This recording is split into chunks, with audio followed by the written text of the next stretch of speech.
So hello everyone, कैसे हैं आप सभी लोग। I hope all are you doing is good too. So everyone, today we are discuss teaching aptitude most important topic for upcoming exams. आज हम इस video के माध्यम से टीचिंग एप्टीट्यूड का एक मोस्ट इम्पोर्टेंट चैप्टर के बारे में डिस्कस करेंगे। यह जो चैप्टर या टॉपिक रहेगा एग्ज़ाम के पॉइंट ऑफ व्यू से काफ़ी महत्वपूर्ण रहेगा।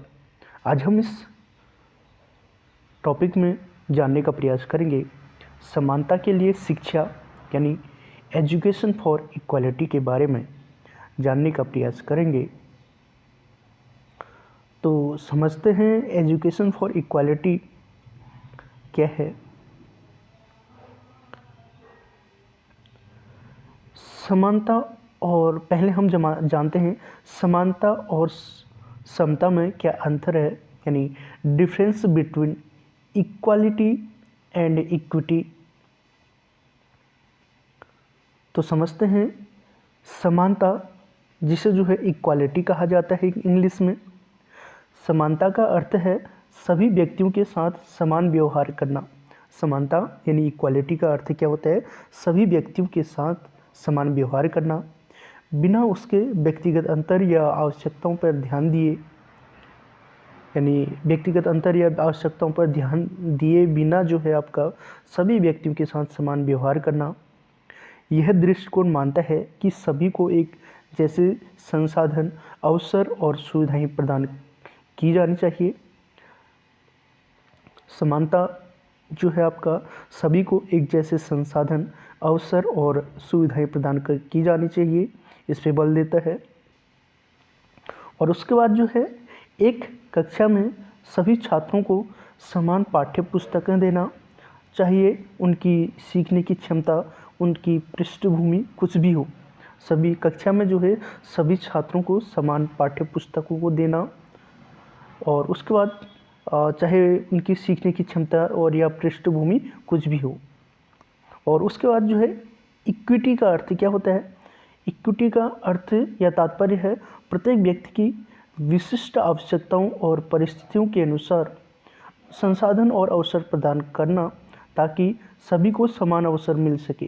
यानी इक्विटी, समता का मतलब होता है कि प्रत्येक व्यक्ति की विशिष्ट आवश्यकताओं और परिस्थितियों के अनुसार उनको जो है संसाधन और अवसर प्रदान करना, ताकि सभी को क्या मिल सके, समान अवसर मिल सके। और उसके बाद यह दृष्टिकोण मानता है कि लोगों की आवश्यकताएं और परिस्थितियां भिन्न होती हैं। जो इक्विटी है यह मानता है कि लोगों की जो आवश्यकताएं होती हैं वो अलग अलग होती हैं और परिस्थितियां भिन्न होती हैं, इसलिए जो है उन्हें उनकी ज़रूरतों के अनुसार समर्थन मिलना चाहिए। एक कक्षा में उन छात्रों को अतिरिक्त सहायता प्रदान करना जो सीखने में कठिनाई का सामना कर रहे हैं, ताकि वे अन्य छात्रों के साथ बराबरी हो सके। यानी कि एक कक्षा में उन छात्रों को अतिरिक्त सहायता प्रदान करना चाहिए जो सीखने में कठिनाइयों का सामना कर रहे हैं, ताकि वे भी जो है अन्य छात्रों के साथ बराबरी कर सके। और उसके बाद जो है क्या है कि समानता के लिए शिक्षा पर राष्ट्रीय शिक्षा नीति 1986 ने प्रमुख रूप से सुझाव दिया है। क्वेश्चन पूछा जा सकता है कि इक्वालिटी फॉर एजुकेशन पर किसने सुझाव दिया। तो राष्ट्रीय शिक्षा नीति 1986 ने इसमें जो है प्रमुख सुझाव दिया। राष्ट्रीय शिक्षा नीति 1986 के दस्तावेज के चौथे भाग में इसका उल्लेख है। राष्ट्रीय शिक्षा नीति 1986 के दस्तावेज के चौथे भाग में जो है इसका उल्लेख है। आप देख सकते हैं समानता और समता। क्वेश्चन है कि समानता के लिए शिक्षा। समानता के लिए शिक्षा, एजुकेशन फॉर इक्वालिटी, एक ऐसा दृष्टिकोण है जो शिक्षा के माध्यम से समाज में व्याप्त असमानताओं को कम करने, समान अवसर प्रदान करने का लक्ष्य रखता है। समानता के लिए शिक्षा, एजुकेशन फॉर इक्वालिटी, एक ऐसा दृष्टिकोण है जो शिक्षा के माध्यम से समाज में व्याप्त असमानताओं को कम करने और समान अवसर प्रदान करने का लक्ष्य रखता है। और उसके बाद है कि समानता के लिए शिक्षा का अर्थ है सभी वर्गों, जातियों, धर्मों और लिंगों और आर्थिक स्थिति से परे हर व्यक्ति को शिक्षा प्राप्त करने की समान अवसर प्रदान करना। समानता के लिए शिक्षा का अर्थ क्या है? सभी वर्गों, जातियों, धर्मों, लिंगों, आर्थिक स्थिति से परे हर व्यक्ति को शिक्षा प्राप्त करने के समान अवसर प्रदान करना चाहिए। समानता के लिए शिक्षा यह सुनिश्चित करती है कि कोई भी व्यक्ति आर्थिक, सामाजिक, धार्मिक, जातीय, भौगोलिक आदि कारणों से शिक्षा से वंचित न रहे। समानता के लिए शिक्षा का अर्थ है सभी वर्गों, जातियों, धर्मों, लिंग और आर्थिक स्थिति से परे हर व्यक्ति को शिक्षा का प्राप्त करने के समान अवसर प्रदान करे। और समानता के लिए शिक्षा यह सुनिश्चित करती है कि कोई भी व्यक्ति आर्थिक, सामाजिक तथा धार्मिक, जातीय, भौगोलिक आदि कारणों से शिक्षा से वंचित न रहे। और इसमें कहा गया है महात्मा गांधी जी के द्वारा, महात्मा गांधी ने कहा समानता तभी संभव है जब हर व्यक्ति को शिक्षा का अधिकार मिले और शिक्षा के माध्यम से वह अपनी क्षमता का पूर्ण उपयोग कर सके। समानता तभी संभव है जब हर व्यक्ति को शिक्षा का अधिकार मिले और शिक्षा के माध्यम से वह अपनी क्षमता का पूर्ण उपयोग कर सके। शिक्षा का उद्देश्य व्यक्ति में समानता और सामाजिक न्याय की भावना को विकसित करना है। शिक्षा का उद्देश्य क्या है? व्यक्ति में समानता और सामाजिक न्याय की भावना को विकसित करना है ताकि वह समाज में समरसता ला सके। और उसके बाद जो है प्लेटो के अनुसार, प्लेटो का कहना है कि शिक्षा समाज के प्रत्येक वर्ग को समान अवसर प्रदान करने का माध्यम है। शिक्षा क्या है? समाज के प्रत्येक वर्ग को समान अवसर प्रदान करने का माध्यम है ताकि व्यक्ति अपनी क्षमताओं का पूर्ण विकास कर सके और समाज में न्याय की स्थापना हो। प्लेटो का कहना है कि समाज के प्रत्येक वर्ग को समान अवसर प्रदान करने का माध्यम है। शिक्षा जो है समाज के प्रत्येक वर्ग को समान अवसर प्रदान करने का माध्यम है ताकि व्यक्ति जो है अपनी क्षमताओं का पूर्ण विकास कर सके और समाज में न्याय की स्थापना हो। उसके बाद रूसो का कहना है समानता पर आधारित शिक्षा वह प्रक्रिया है जो प्राकृतिक अधिकारों को मान्यता देती है और सभी को समान रूप से विकास के अवसर प्रदान करती है। रूसो का कहना है, क्या कहना है कि समानता पर आधारित शिक्षा वह प्रक्रिया है जो प्राकृतिक अधिकारों को मान्यता देती है और सभी को समान रूप से विकास के अवसर प्रदान करती है। यह कहना है रूसो का। उसके बाद जो है H.G. वेल्स के अनुसार, H.G. वेल्स का कहना है शिक्षा का उद्देश्य समाज में समानता लाना है। H.G. वेल्स का कहना है कि शिक्षा का जो उद्देश्य है समाज में समानता लाना है क्योंकि असमानता सभ्यता के विकास में सबसे बड़ी बाधा है। असमानता जो है सभ्यता के विकास में सबसे बड़ी बाधा है। यह कहना है H.G. वेल्स का कहना है।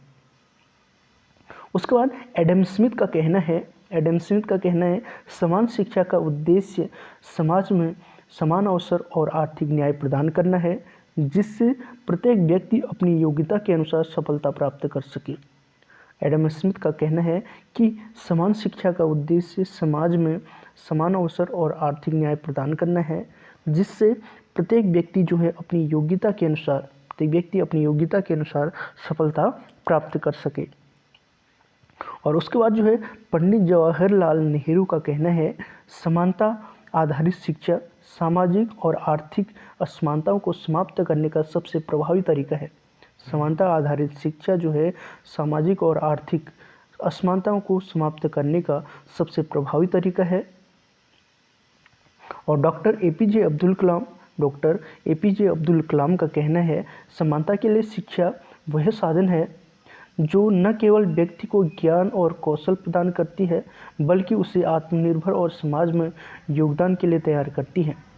डॉक्टर एपीजे अब्दुल कलाम के अनुसार जो है समानता के लिए शिक्षा वह साधन है जो न केवल व्यक्ति को ज्ञान और कौशल प्रदान करती है बल्कि उसे जो है आपका आत्मनिर्भर और समाज में योगदान के लिए तैयार करती है।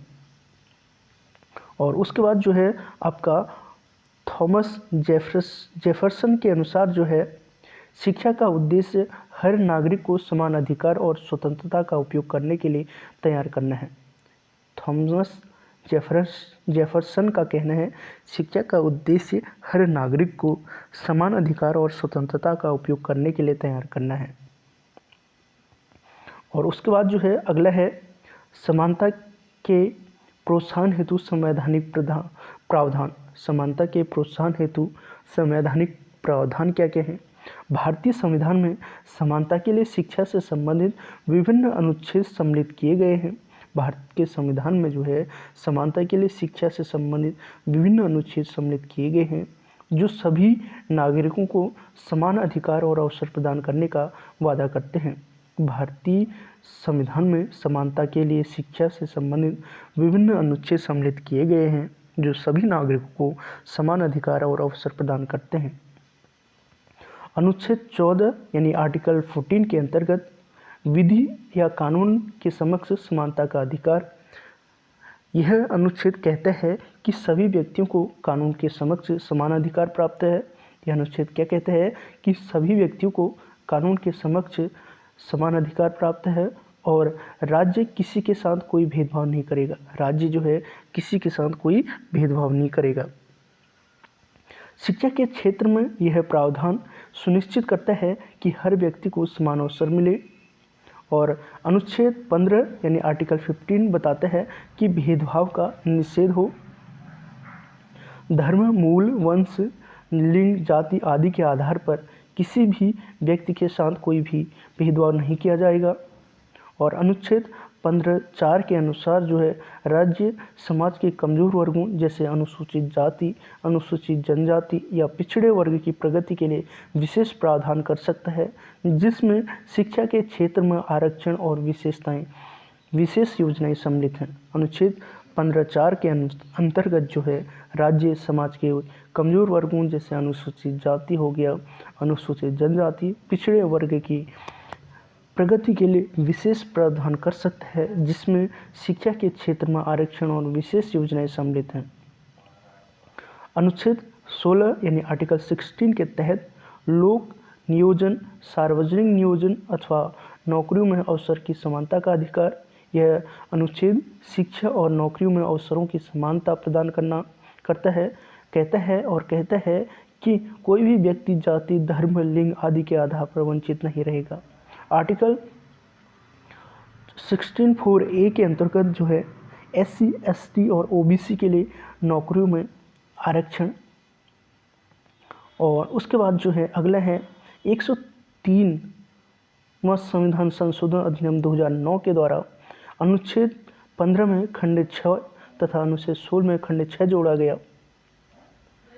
अनुच्छेद 15(6) के अंतर्गत आर्टिकल 15(6) के अंतर्गत 15(6) को या 15(6)(a) के अंतर्गत जो है समान श्रेणी यानी आर्थिक रूप से दुर्बल किन्हीं वर्गों की उन्नति के लिए कोई भी विशेष उपबंध किया जा सकता है। और 15(6) ख और 15(6)(b) के अंतर्गत जो है SC, ST, OBC के अलावा विभिन्न नागरिकों के आर्थिक रूप से दुर्बल किन्हीं वर्गों की उन्नति के लिए अनुच्छेद 30 के खंड 1 में निर्दिष्ट अल्पसंख्यक शैक्षणिक संस्थानों से भिन्न प्राइवेट शैक्षणिक संस्थान भी हैं, चाहे वे राज्य द्वारा सहायता पाने वाले हैं या सहायता न पाने वाले हैं। प्रवेश से संबंधित जो आरक्षण की दशा में विद्यमान आरक्षण के अतिरिक्त तथा प्रत्येक प्रवर्ग में कुल स्थानों के अधिकतम 10% से अध्ययन होगा। EWS को प्रवेश में आरक्षण यानी मैक्सिमम 10% की कुल सीटों का इसमें जो है उल्लेख किया गया। और उसके बाद जो है आपका अनुच्छेद 16 के अंतर्गत अनुच्छेद 16(4) में उल्लेखित SC, ST और OBC के अलावा भिन्न नागरिकों के आर्थिक रूप से दुर्बल किन्हीं वर्गों के पक्ष में नियुक्तियों और पद के विद्यमान आरक्षण के अतिरिक्त तथा प्रत्येक वर्ग के पदों के अधिकतम 10% के अध्ययन आरक्षण के लिए कोई भी उपबंध करने से निवारित नहीं करेगी 16(6) के अंतर्गत। और अनुच्छेद 17 में जो है अस्पृश्यता का अंत, यानी किसी व्यक्ति को उसकी जाति, धर्म आदि के आधार पर नहीं पुकारा जाएगा और उसे सार्वजनिक स्थान या सार्वजनिक धार्मिक स्थलों, मंदिरों में प्रवेश आदि से वंचित नहीं किया जाएगा। और उसके बाद जो है अनुच्छेद 21A के अंतर्गत शिक्षा का अधिकार, 86वें संविधान संशोधन 2002 के तहत यह अनुच्छेद जोड़ा गया। 86वें संविधान संशोधन 2002 के तहत जो है यह अनुच्छेद जोड़ा गया। यह अनुच्छेद कहता है कि 6 से 14 वर्ष की आयु के सभी बच्चों को मुफ्त और अनिवार्य शिक्षा प्राप्त करने का अधिकार है। यह अनुच्छेद कहता है कि 6 से 14 वर्ष की आयु के सभी बच्चों को मुफ्त और अनिवार्य शिक्षा प्राप्त करने का अधिकार है। और उसके बाद जो है यह समानता के लिए शिक्षा की नींव, यह जो है समानता के लिए शिक्षा की नींव रखता है ताकि कोई भी बच्चा शिक्षा से वंचित न हो। और अनुच्छेद 29 जो है आपका अल्पसंख्यकों की संस्कृति और शिक्षा का संरक्षण। अनुच्छेद 29 बताता है कि जो अल्पसंख्यक हैं, माइनॉरिटीज़ हैं, उनकी जो संस्कृति है उसका शिक्षा का संरक्षण। अनुच्छेद 29(1) के अनुसार भारत के क्षेत्राधिकार में रहने वाले नागरिकों के प्रत्येक वर्ग को जिसकी अपनी विशेष भाषा या लिपि या संस्कृति है उसे कायम रखने का अधिकार होगा। किसी भी नागरिक को राज्य द्वारा पोषित या उससे अनुदानित किसी भी शिक्षा संस्थान में केवल धर्म, मूल वंश, जाति या भाषा के आधार पर प्रवेश से वंचित नहीं किया जाएगा। और उसके बाद जो है अल्पसंख्यक अपनी भाषा, संस्कृति को सुरक्षित रख सकते हैं। अल्पसंख्यक जो है अपनी भाषा, संस्कृति को सुरक्षित रख सकता है तथा उसे भाषा, जाति, धर्म के आधार पर किसी संस्थान में जाने से नहीं रोका जा सकता। और अनुच्छेद 30 के अंतर्गत जो है अल्पसंख्यक अपनी पसंद की संस्था खोल सकते हैं, सरकार उसे भी चलाने के लिए धन देगी। यह समानता के लिए शिक्षा सुनिश्चित करता है, खासकर वंचित समुदायों के लिए। और अनुच्छेद 38 के अंतर्गत आर्टिकल 38 के अंतर्गत जो है सामाजिक न्याय और समानता को बढ़ावा। यह अनुच्छेद राज्य को निर्देश देता है कि वह समाज में न्याय और समानता को बढ़ावा देने के लिए काम करे। इसमें शिक्षा को एक उपकरण के रूप में देखा गया है। इसमें जो है शिक्षा को एक उपकरण के रूप में देखा गया है जो सामाजिक और आर्थिक असमानताओं को कम कर सकता है। और अनुच्छेद 46 के अंतर्गत आर्टिकल 46 के अंतर्गत जो है अनुसूचित जाति, अनुसूचित जनजाति और अन्य कमज़ोर वर्गों के लिए है। अनुसूचित जाति, अनुसूचित जनजाति और अन्य कमज़ोर वर्गों के लिए आर्टिकल 46 है। शिक्षा का प्रसार, यह राज्य को निर्देश देता है कि वह अनुसूचित जाति, अनुसूचित जनजाति और अन्य कमज़ोर वर्गों के लिए शिक्षा और आर्थिक हितों की विशेष देखभाल करे। और उसके बाद जो है आर्टिकल 51A के अंतर्गत, अनुच्छेद 51A के अंतर्गत मौलिक कर्तव्य का उल्लेख। समानता के लिए मौलिक कर्तव्यों के अंतर्गत यह अनुच्छेद कहता है कि प्रत्येक नागरिक का कर्तव्य है कि वह समानता और भाईचारे की भावना को बढ़ावा दे और महिलाओं और बच्चों के लिए समानता सुनिश्चित करे। और अनुच्छेद 350A के अंतर्गत प्रत्येक राज्य तथा प्रत्येक स्थानीय प्राधिकार का यह प्रयास होगा कि वे भाषाई अल्पसंख्यक समूह से संबंधित बच्चों के प्राथमिक स्तर की शिक्षा को मातृभाषा में देने के लिए पर्याप्त सुविधाएं प्रदान करेंगे। और उसके बाद जो है अनुच्छेद 350B के अंतर्गत, अनुच्छेद 350B के अंतर्गत यह अनुच्छेद संविधान के अंतर्गत भाषाई अल्पसंख्यकों के अधिकारों की रक्षा से संबंधित मामलों में जांच पड़ताल के लिए भाषाई अल्पसंख्यकों के लिए विशेष अधिकार की नियुक्ति का प्रावधान करता है। और उसके बाद जो है स्त्री शिक्षा, स्त्री समानता हेतु निम्नबंध किए गए अनुच्छेद 15(3) के अंतर्गत इस अनुच्छेद की कोई बात राज्य को महिलाओं तथा बच्चों के लिए कोई विशेष उपबंध करने से निवारित नहीं करेगी। और उसके बाद जो है अनुच्छेद 44 या समान नागरिक संहिता UCC राज्य नागरिकों के लिए एक समान नागरिक संहिता यूसीसी सुनिश्चित करने का प्रयास करेगा। अनुच्छेद 44 के तहत सभी नागरिकों के लिए एक समान कानून व्यवस्था। और उसके बाद जो है अनुच्छेद 45 के अंतर्गत 6 से कम आयु के बच्चों के लिए शिक्षा तथा पोषण की व्यवस्था का प्रावधान। और उसके बाद जो है आपका भारत सरकार द्वारा महिलाओं और लड़कियों बालिकाओं की शिक्षा क्षमता के लिए किए गए विस्तृत प्रयास। और उसमें जो है बेटी बचाओ बेटी पढ़ाओ योजना वर्ष 2015 में उद्देश्य घटते लिंगानुपात को सुधारना, लड़कियों को शिक्षा के लिए प्रेरित करना, सामाजिक जागरूकता फैलाना। कार्य योजना शैक्षणिक खर्चों के लिए वित्तीय सहायता, शैक्षणिक खर्चों के लिए वित्तीय सहायता। और उसके बाद जो है अगला है इसमें सुकन्या समृद्धि योजना वर्ष 2015 बालिकाओं के भविष्य की शिक्षा और शादी के लिए बचत। इस खाते में आयकर में छूट, जमा राशि पर उच्च ब्याज दर। सुकन्या समृद्धि योजना वर्ष 2015 में लागू की गई। बालिकाओं के भविष्य की शिक्षा और शादी के लिए बचत। इस खाते में आयकर में छूट, जमा राशि पर उच्च ब्याज दर। और उसके बाद जो है कस्तूरबा गांधी आवासीय विद्यालय KGBN 2004 में कस्तूरबा गांधी आवासीय विद्यालय की स्थापना की गई। उद्देश्य था कस्तूरबा गांधी आवासीय विद्यालय का पिछड़े और ग्रामीण क्षेत्र में बालिकाओं के लिए आवासीय विद्यालय 6ठी से 12वीं कक्षा तक की शिक्षा। और उसके बाद जो है लाभार्थी अनुसूचित जाति, अनुसूचित जनजाति, अल्पसंख्यक समुदायों, गरीबी रेखा के नीचे रहने वाली बालिकाएं। और लाभ मुफ्त आवास और शिक्षा, पुस्तकें और अन्य शिक्षण सामग्री की उपलब्धता। और उसके बाद जो है इसमें मध्याह्न भोजन योजना, मिड डे मील मध्याह्न भोजन योजना, इसकी जो शुरुआत हुई 15 अगस्त 1995 को हुई। 2001 से विद्यालयों में पका हुआ भोजन और 2008 कक्षा 8 तक का विस्तार किया गया 2008 में। अगला है दिव्यांगजनों को समता प्रदान करने के लिए महत्वपूर्ण प्रयास, यानी आपका integrated education for disabled children योजना 1974 में लागू की गई।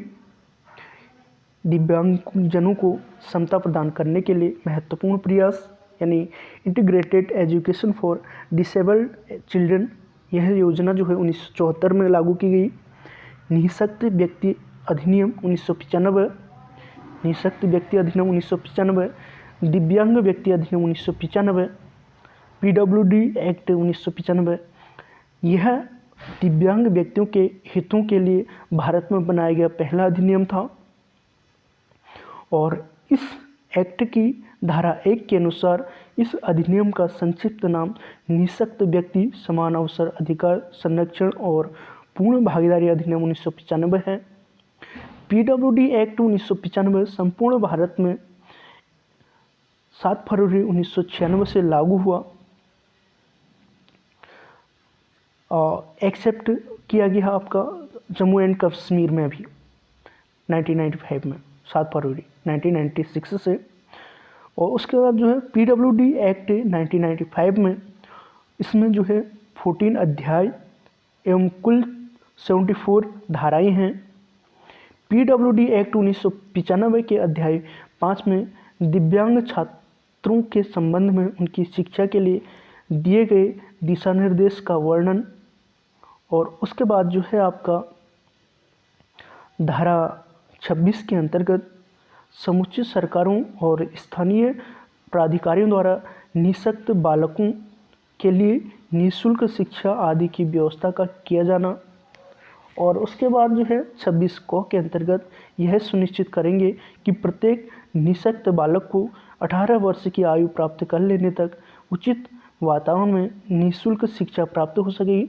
26 1 या क के अंतर्गत जो है यह सुनिश्चित करेंगे कि प्रत्येक निःशक्त बालकों को 18 वर्ष की आयु प्राप्त कर लेने तक उचित वातावरण में निःशुल्क शिक्षा प्राप्त हो सके। और धारा 33 के अंतर्गत दिव्यांग व्यक्तियों को सरकारी नौकरियों में 3% आरक्षण। और उसके बाद जो है PWD एक्ट 1995 में 7 प्रकार की दिव्यांगताओं का वर्णन है। पहला गति विषयक दिव्यांगता, और दूसरा जो है आपका दृष्टिबाधिता, और तीसरा निम्न दृष्टि, चौथा श्रवण बाधिता, और पांचवा जो है बौद्धिक दिव्यांगता, और छठा जो है मानसिक व्यवहार, और सातवां जो है आपका कुष्ठ रोग। दिव्यांगता की श्रेणी में सम्मिलित होने हेतु कम से कम 40% दिव्यांगता का होना आवश्यक है। RPWD एक्ट 2016 के अनुसार right of person with disabilities दिव्यांगता अधिकार अधिनियम 2016 के अंतर्गत जो है इसमें क्या कहा गया है, संयुक्त राष्ट्र महासभा UNO ने 13 दिसंबर 2006 को दिव्यांगजनों के अधिकारों पर उसके अभिसमय को अंगीकृत किया गया था। RPWD एक्ट 2016 के अध्याय 3 में दिव्यांग छात्रों की शिक्षा व्यवस्था का वर्णन किया गया है। और उसके बाद जो है RPWD एक्ट 2016 की प्रमुख धाराएं या शिक्षा हैं। धारा 16 के अंतर्गत जो है समुचित सरकार और स्थानीय प्राधिकारी प्रयास करेंगे कि उनके द्वारा सभी वित्त पोषित व मान्यता प्राप्त शिक्षण संस्थाएं दिव्यांग बालकों के लिए सम्मिलित शिक्षा प्रदान करें, और इस संबंध में निम्न उपाय करेंगे। धारा 16 के अनुसार जो है आपका समावेशी शिक्षा, और उसके बाद जो है आपका दिव्यांग बालकों को बिना किसी भेदभाव के प्रवेश देना, और अन्य व्यक्तियों के समान खेल आमोद प्रमोद गतिविधियों के लिए अवसर प्रदान करना, और उसके बाद जो है भवन परिसर और विभिन्न सुविधाओं तक पहुँच होना या बनाना। और अगला है यह सुनिश्चित करना कि ऐसे व्यक्ति जो अंधा या बाधिर या दोनों हैं संसूचना की समुचित भाषाओं, रीतियों तथा साधनों में शिक्षा प्रदान करना। और उसके बाद जो है इसमें बालक में विनिर्दिष्ट विद्या दिव्यांगताओं का शीघ्रतम पता लगाना और उन पर काबू पाने के लिए उपयुक्त शैक्षणिक और अन्य उपाय करना।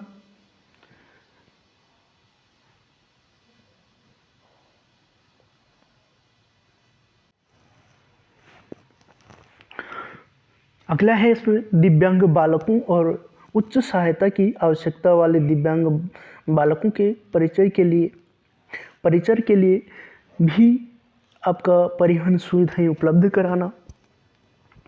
और उसके बाद जो है धारा 17 के अंतर्गत, धारा 17 के अंतर्गत दिव्यांग व्यक्तियों के लिए सम्मिलित शिक्षा को संवर्धित करने और सुकर बनाने के लिए विनिर्दिष्ट उपाय। और उसके बाद जो है धारा 17 क के अंतर्गत दिव्यांग बालकों की पहचान करने के लिए उनकी विशेष आवश्यकताओं को अभिनिश्चित करने और उस परिमाण के संबंध में जहां तक उन्हें पूरा कर लिया गया है स्कूल जाने वाले बालकों के लिए हर 5 वर्ष में सर्वेक्षण करना। और ख पर्याप्त संख्या में शिक्षक प्रशिक्षण संस्थानों की स्थापना करना, पर्याप्त संख्या में जो है शिक्षक प्रशिक्षण संस्थानों की स्थापना करना। और क के अंतर्गत शिक्षकों को, जिसके अंतर्गत दिव्यांग अध्यापक भी हैं जो सांकेतिक भाषा और ब्रेल लिपि में अर्हित है, और ऐसे शिक्षकों को भी जो बौद्धिक रूप से दिव्यांग बालकों के अध्यापन में प्रशिक्षित हैं, प्रशिक्षित और नियोजन करना। और उसके बाद जो है अगला है 17(6) या 17G के अंतर्गत, आर्टिकल 17G के अंतर्गत संदर्भित दिव्यांग छात्रों को 18 वर्ष की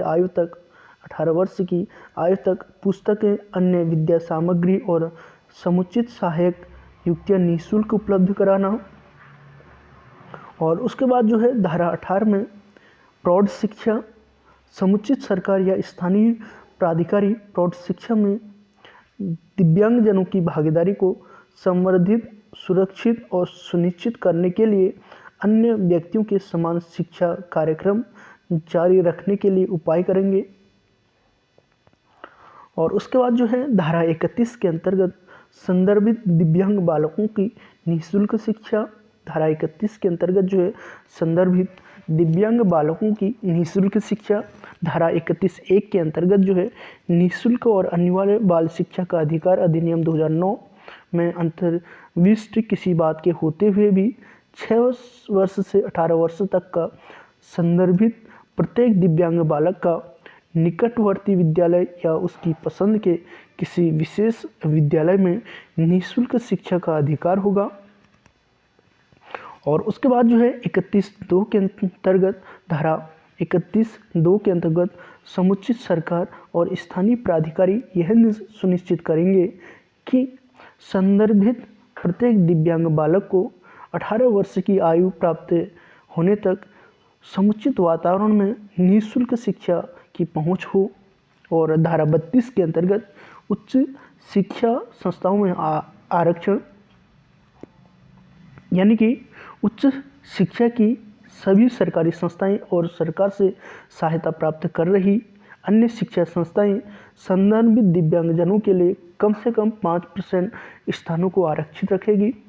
और अगला है उच्च शिक्षा संस्थाओं में प्रवेश के लिए संदर्भित दिव्यांगजनों को ऊपरी आयु सीमा में 5 वर्ष तक शिथिलता दी जाएगी।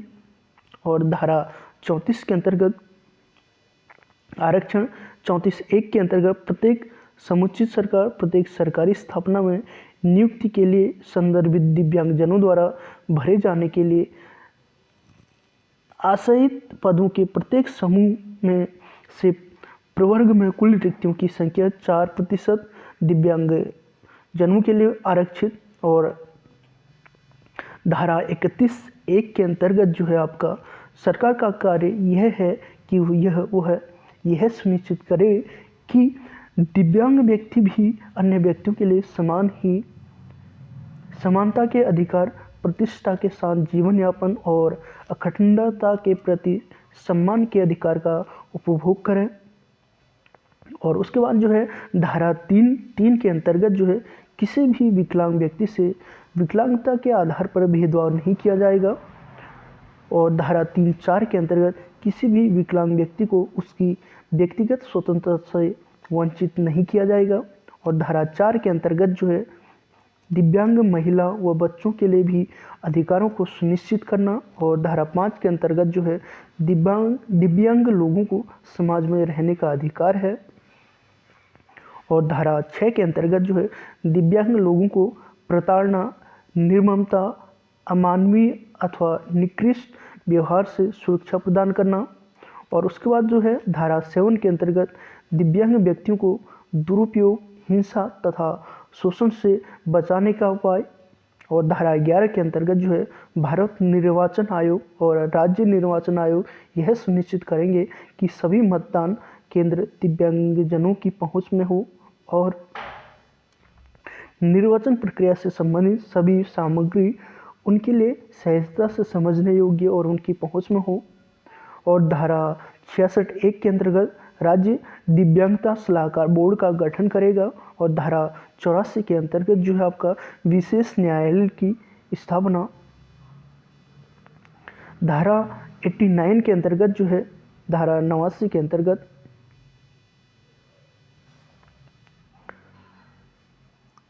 अधिनियम या इसके अधीन बनाए गए नियमों या विनियमों के उपबंध के उल्लंघन के लिए दंड और पहले उल्लंघन के लिए 10,000 रुपये का जुर्माना और पश्चातवर्ती उल्लंघन 50,000 से 5 लाख रुपये का जुर्माना। अनुसूची या निर्दिष्ट दिव्यांगता पीडब्ल्यूडी एक्ट 1995 में 7 प्रकार की दिव्यांगताओं का वर्णन था। पीडब्ल्यूडी एक्ट 2016 में कुल 21 प्रकार की दिव्यांगताओं का वर्णन है। इसमें जो है आपका शारीरिक दिव्यांगता, गति विषयक दिव्यांगता, लोकोमोटर दिव्यांगता। और उसमें जो है आपका अगला है कुष्ठ रोग मुक्त व्यक्ति, प्रमस्तिष्कघात, बौनापन, पेशीय दुष्पोषण, मांसपेशी दुर्विकास, तेजाब आक्रमण, ये जो है शारीरिक दिव्यांगता है।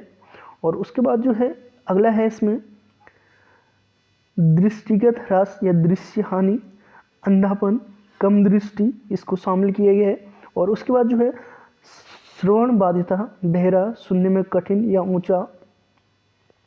और उसके बाद जो है बौद्धिक दिव्यांगता, इसमें जो है आपका विनिर्दिष्ट विद्या दिव्यांगता है, विशिष्ट शिक्षण विकलांगताएं, ऑटिज्म स्पेक्ट्रम डिसऑर्डर।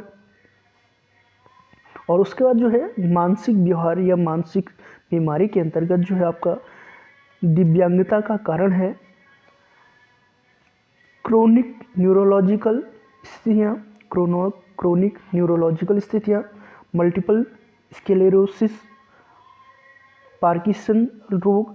और उसके बाद जो है अगला है रक्त विकृति, इसमें जो है हीमोफीलिया, थैलेसीमिया, सिक्कल कोशिका रोग। और उसके बाद जो है बहु दिव्यांगता, उपयुक्त एक या एक से अधिक विनिर्दिष्ट दिव्यांगताएं।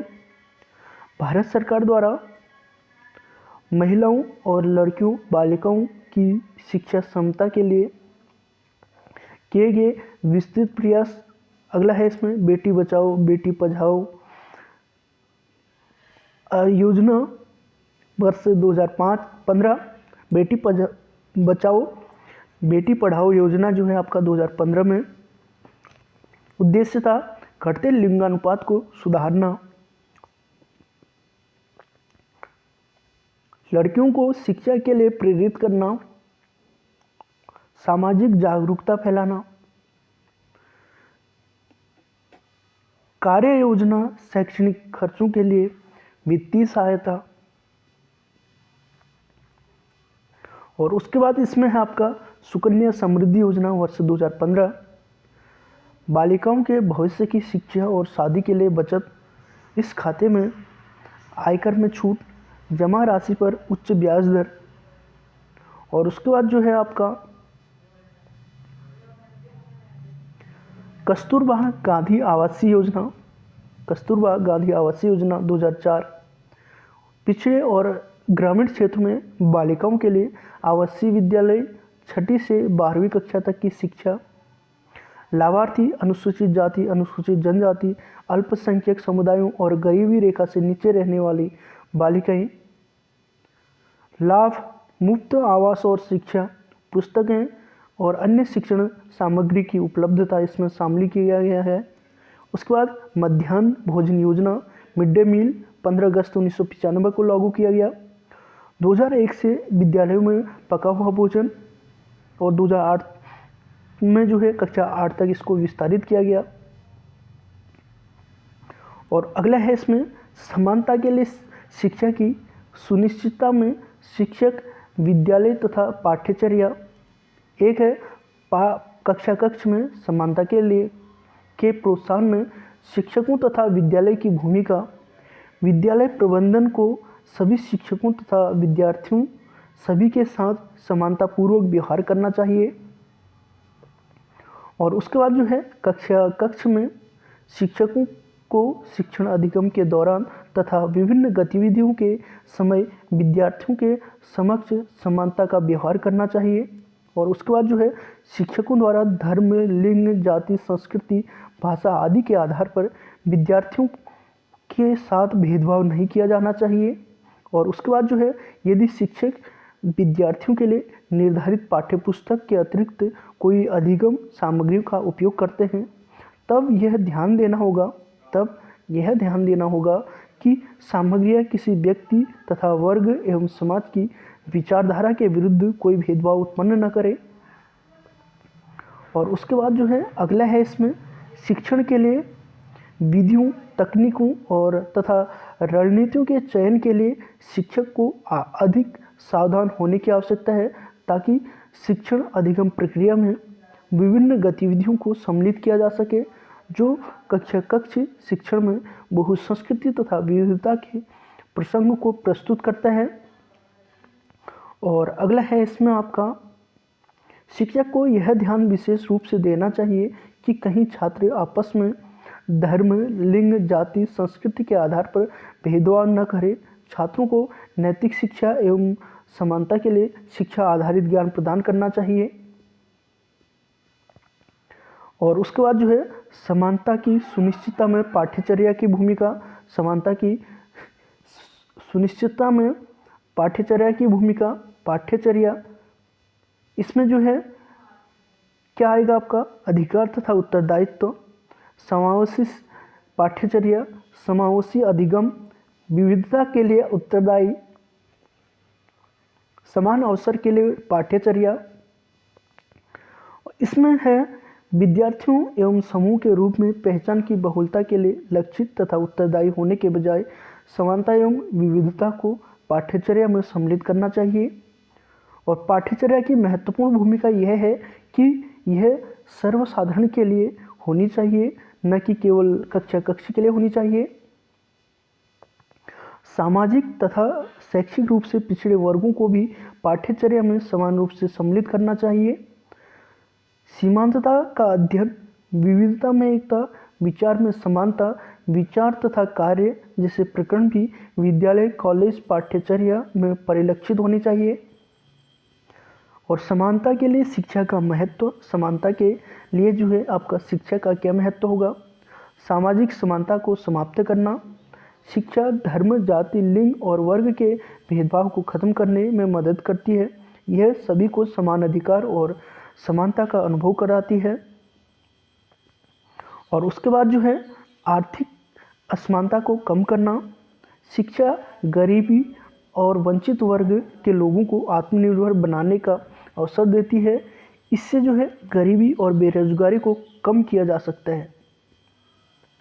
और उसके बाद जो है महिला सशक्तिकरण, लड़कियों को शिक्षा देने से वे आत्मनिर्भर बनती हैं और समाज में समान अधिकार प्राप्त करती हैं। और उसके बाद जो है चौथा है लोकतांत्रिक मूल्यों को बढ़ावा, शिक्षा नागरिकों को उनके अधिकारों और कर्तव्यों के प्रति जागरूक करती है, जिससे वे समाज में समानता और न्याय की स्थापना कर सकें।